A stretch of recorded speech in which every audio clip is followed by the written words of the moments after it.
ao longo da história da filosofia, você vê que a obsessão da análise lógica esqueceu o seguinte: tudo o que nós dizemos, toda a nossa experiência linguística e, portanto, a experiência lógica também, ela é uma parte da experiência humana. Ela não é a totalidade da experiência humana.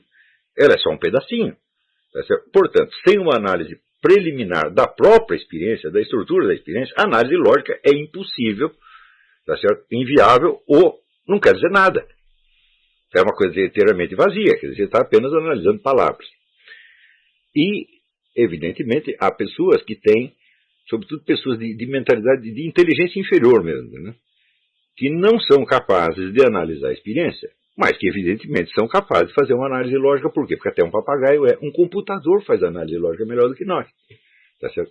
Então, o sujeito se apega a esse lado mecânico do pensamento, e como aquilo tem, de fato, uma estrutura firme internamente, o indivíduo acredita que ele está sendo altamente rigoroso. Eu digo, sim, você está sendo rigoroso e preciso, tá certo, dentro de um domínio pequenininho assim, no qual você se fechou.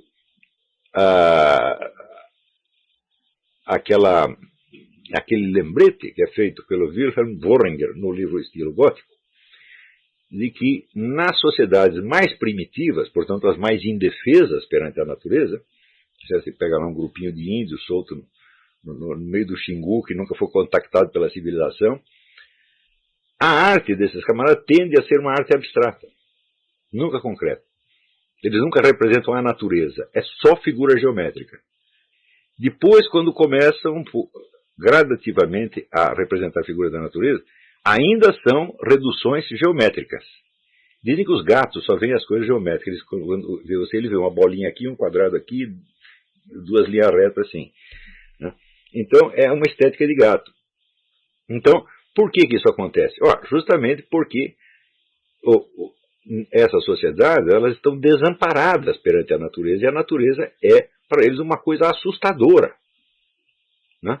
Uma vez conversando com Orlando Vilas Boas, ele disse, olha, só esse pessoal aqui da cidade de São Paulo imagina que o índio está muito bem integrado na natureza. Eles têm terror pânico da natureza. Eles nunca vão para o mato. Só vai os caras que são experientes, ou caçadores, há 20, 30 anos, então eles sabem o que estão fazendo. O resto fica ali fechadinho na tábua e não anda mais de 100 metros para dentro, não. Eles têm horror disso. E tem razão para ter horror, por quê? Porque eles não têm meios de se defender daquilo. Então, isso aí se reflete numa reação natural da mente humana de fugir para um mundo idealizado onde você tem algum controle do que está se passando. E daí o geometrismo da arte primitiva. Esse pessoal que é obcecado por lógica e por rigor e precisão é exatamente a mesma coisa. Quer dizer, o mundo é complicado demais para eles. Então o que você faz? Você se fecha num domínio no qual você tem plenos poderes sobre o que você está fazendo e você desiste da análise da realidade, se fecha dentro daquele treco lógico e acha que está fazendo uma grande coisa. Então, quando Bertrand Russell e Rudolf Carnap começaram com esse negócio de análise lógica, eles disseram duas coisas. Em primeiro lugar, qualquer termo qualquer termo que faça sentido tem que corresponder a algum dado sentido, algum objeto que você possa ter acesso sensorialmente. Porém, o que é o termo, o que é a palavra que você usa para designar isso? A palavra é uma tradução do objeto? É uma cópia do objeto? Não. Daí eles disseram uma coisa que os seus discípulos raramente prestaram atenção. O termo é uma reconfiguração lógica possível do objeto. Né? Possível quer dizer, poderia ter outras reconfigurações.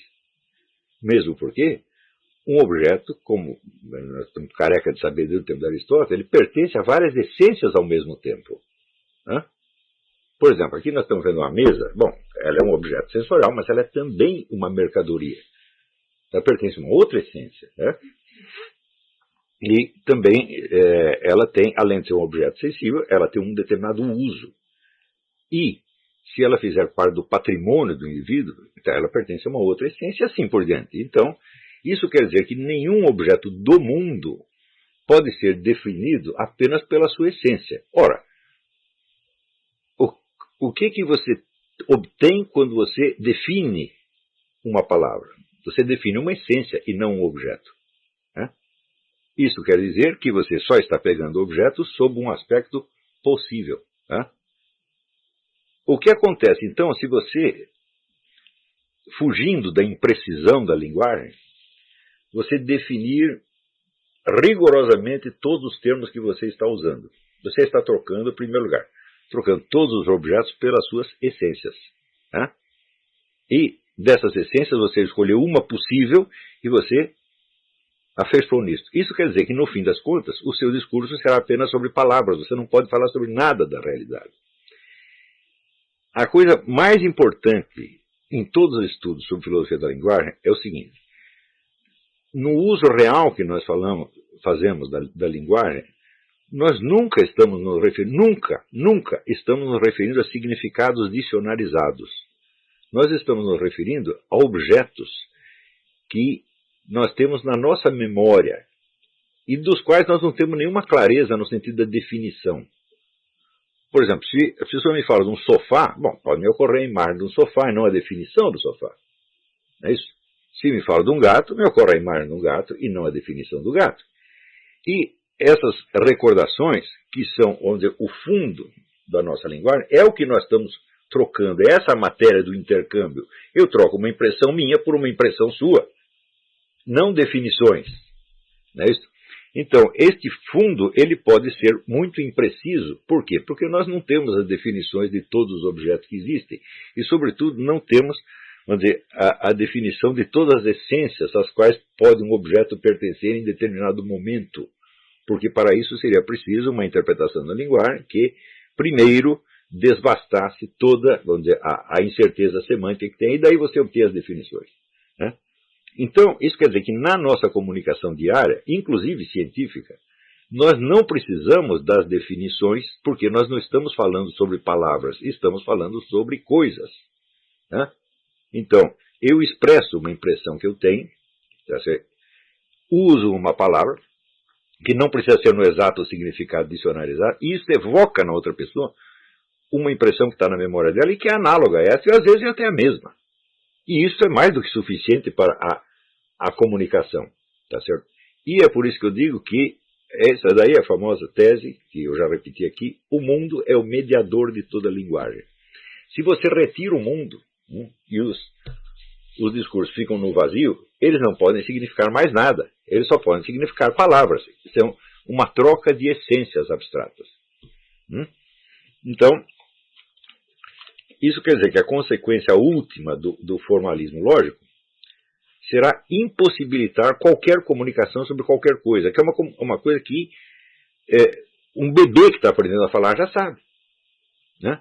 Um bebê, na verdade, ele não tem a definição de nada, ele só tem as impressões sensíveis. Né?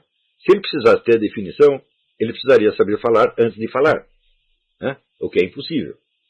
Então isso quer dizer que a precisão da linguagem não garante de maneira alguma a precisão do conhecimento respectivo. Né? Então,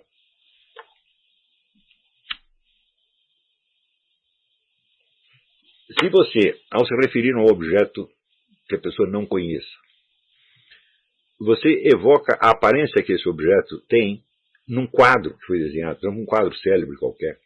Tal coisa, tal como aparece no quadro do fulano de tal. Isso não é suficiente? Claro que é suficiente. A pessoa sabe do que você está falando. Deu muito bem, agora defina. Né? Quer dizer, a definição de um só objeto pode levar muitas e muitas páginas. Então, eu me lembro, por exemplo, de um estudo fenomenológico que o Ortega y Gasset fez sobre a moldura dos quadros. E o negócio é bastante complicado. Por que os quadros têm molduras? Se só lançar essa pergunta, você já criou uma confusão dos diabos, né? Então, isto quer dizer que quanto mais nós nos aproximamos da precisão vocabular perfeita, menos essa linguagem serve para nós falarmos de qualquer coisa real.